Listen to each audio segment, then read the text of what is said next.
r/askreddit. What's the worst part of having a child? Having to take care of a sick child when you are also sick. For me, that has been the most challenging part so far. It's like taking a second job that lasts 18 plus years with 24/7 schedule with no holidays or sick days. Having to deal with their total lack of self-preservation. They are creative and come up with all kinds of ways to try and kill themselves. Keeping ahead of the game is exhausting. Worrying about them for the rest of your life. I'm only 9 years in, but so far it's been the sleep deprivation. Hands down. At the beginning, planning things becomes much more complicated. Want to fly? Gotta plan for stroller and car seat. Which car rental place is in the terminal so you don't have to haul all your kids' stuff on a bus. And things can get messed up just because your kid is having a bad day. You might be out at a restaurant and your kid gets mad because insert dumb thing here, so you just need to pay your bill and leave, or eat in shifts with so someone can be outside with a mad toddler.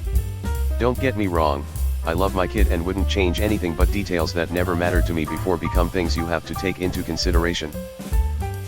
If they are born with severe disabilities, you will need to take care of them or make plans for their care for as long as they are alive. It's heartbreaking, many marriages don't make it. My utmost respect to parents of special needs children. They're just always there. On you, behind you, in front of you, just a little speed bump impeding every task. LOL. Worrying about how the outside world will treat them.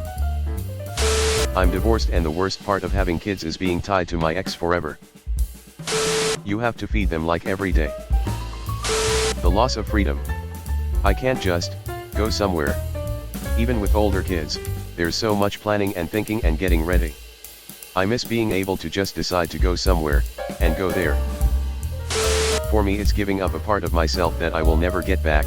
Don't get me wrong, I would choose to do it every time, but there is a mourn of a previous self and the sacrifice I need to do to become the best father I can be, and that can be hard sometimes. Transitions. From baby to toddler, to little kid, to big kid. Time passes by and with it they start growing into independent persons. A parent's love grows with them, but the feeling of knowing sooner than later they will belong to the world. And we adults possess the understanding that the world is. This can be both beautiful and scary. Your life is not your own anymore. It's both the best and worst parts of being a parent. The constant anxiety that you're doing enough to shape them to make good choices, a good life, be a good person, and for them to have the life they deserve. The worry that I'm a bad parent that's doing things wrong. Having depression and having depressed children fucking sucks. If you have mental illness, and your kids get the same mental illness, it will double your mental illness. Yeah, cosign on constant worry. Having a kid is like having a little piece of your heart running around in the world. When they're sick or get disappointed or just feel sad, it's worse than having it happen to you. Yet at the same time, you need to let your kids work through those things to learn to handle them. If you give into the worry and try to shield them from everything, you risk creating harmful codependence. So it's a constant struggle. But worth it? My top thing I tell expecting parents is you no longer sleep when you see fit. Tired? Too bad, you've got responsibilities and a humans to keep alive. This worsens because not only do you wake up when they do and go to sleep after them, but you're also inclined to stay up later for doing whatever grown-up stuff you enjoy. I'm so guilty of staying up way too late to watch shows that aren't exactly kid-friendly. My wife is all into the true crime stuff, so we get the kids to bed then stay up until 1 to 2 some nights watching stuff. Guess who doesn't give a shit? The kids. They're up at 7 to 8 ready to rock, and I'm yet to find their snooze buttons. I'm fortunate to function well on anything over 6 hours of sleep, her not so much. She's currently passed out on the couch as I type this, for the exact reasons listed above. LOL. Your life's no longer yours. By time you get home from work, sort tea, sort kitchen, get then in bed, you've about an HR before you gotta go to bed to start it all over again. How much you sacrifice. Kids take everything you've got and then ask for more. They are endless, remorseless need machines. Or at least they feel that way, for a long time. But that's just the deal. And if you're up for it, it's a perfectly acceptable deal. But even when you are all in and completely okay about the sacrifice, sometimes it really feels like a lot. TL, Dr. Reflections on the cost of rearing children, including worrying about them. Bearing children can put a real strain on a woman's body with permanent and sometimes severe effects, including death of the mother. I had no risk factors for problems, but had to have my uterus removed after the last one was born due to irreparable medical issues, not cancer. It's the cost of doing business and pales in comparison to worrying about your children as they grow. I've been fairly lucky in that regard. But I was more than a bit tense when I found out that 2 people had been shot, one dead, right in front of my Chicago-based son's apartment. A stray bullet could easily gone into their living room. In fact, when my son got home from work and saw the crime scene tape and the like, he immediately called me to tell me he was okay on the off chance that I would have read about the shooting on the news. Another son had someone pull a gun on him while he was doing his job, entertainment field. That got my attention as well. Another son got hit by a car while he was riding his bike in a very bike-friendly city. He could well have died, but didn't. He hadn't even made his way home when he called me very shaken up and needing someone to talk to. My daughter was super sick with severe morning sickness with her 3rd baby. Many trips to the ER and some hospitalizations. I nursed her through it, wishing I could take her place. Things were looking good, but she ended up losing the baby at about 20 weeks. Her losing the baby caused me the most heartache of anything else I've endured with my kids. My own parents had to live through me almost dying in a childhood accident. Seriously, this close to death. Another option than death would have been paralysis. Another brain damage. I can't imagine what they went through as I laid there in the ICU with machines keeping me alive for a few weeks, followed by a few more weeks on a regular ward. I can only try to imagine their relief when I made a full recover. Still not as bad as what some peers have endured, kids getting addicted to drugs. Some ODing. Getting into relationships with abusive and violent people. Making poor decisions like dealing drugs. One distant cousin lost his life that way. Dying from cancer or another deadly disease. Dying at the hands of a drunk driver. Making foolish choices and ending up in prison. The kid of a friend ran away from home in high school.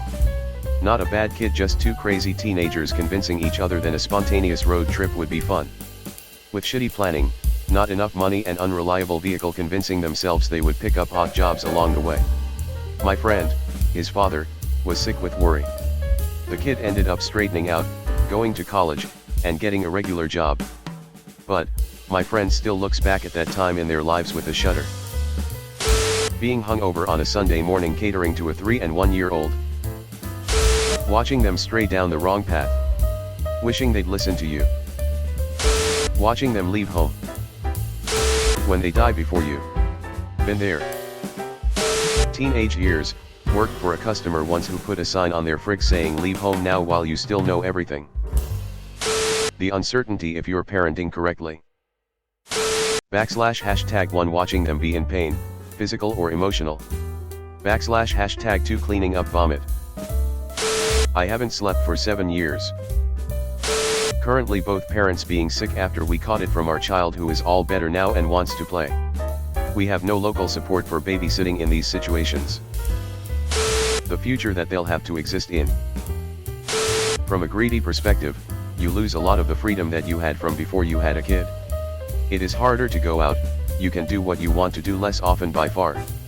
You can also lose the time you used to have with your significant other. From a loving perspective, you are always worried about doing a good job as a parent, or being worried about their safety in general. I hope that doesn't sound negative, it has just been my real experience. I have 2 elementary-aged kids and that is what came to mind for me. As the apartment neighbor to a family with a kid, they are so fucking loud. Literally zero breaks. You are on call 24/7 for 18+ years. Never can slow down to even catch your breath. It is equal parts exhausting and rewarding. I always say I wish we had better respite for parents because we all need it. Watching them make the same mistakes you did even though you told them not to make those mistakes. Little Jimmy. If you borrow a bunch of money, those people are going to want it back, and if they don't get it back they'll take stuff you won't want taken. I'm a seasoned vet at this point, my youngest is 18 and my oldest is about to have our first grandkid. Yes, you worry, but it won't change anything. Just minimize risks where you can and hope you've given them the tools to lead good lives. Not having a life for yourself. You aren't going anywhere for a while without some planning. Whether planning to have them with you and what that looks like, to planning on leaving them with someone for a week where you will wait for it worry. Spontaneity, I didn't know her. Not being listened to. Like, from the moment they can think independently to this very day. I assumed, wrongly, that when they were grown I could just tell them my experience and they'd be glad to take my advice and not cause themselves hurt, emotionally or otherwise. That was wishful thinking. Mess and money are obvious answers, but things can be cleaned and money can be made. Watching your kid figure out life, from small things to large, is awesome. My kids are my favorite people ever, and not one of them has listened to me. I learn more from them than they could have ever learned from me, but they're good people and that's all that matters. Haven't seen anyone mention the strain it can put on your relationship. It's immensely difficult to communicate properly when you're stressed, worried, and sleep deprived. Work on your relationship as much as you do at being a parent and you'll have a good foundation. Besides all the other things mentioned, having your internal organs rearranged. Some of them permanently.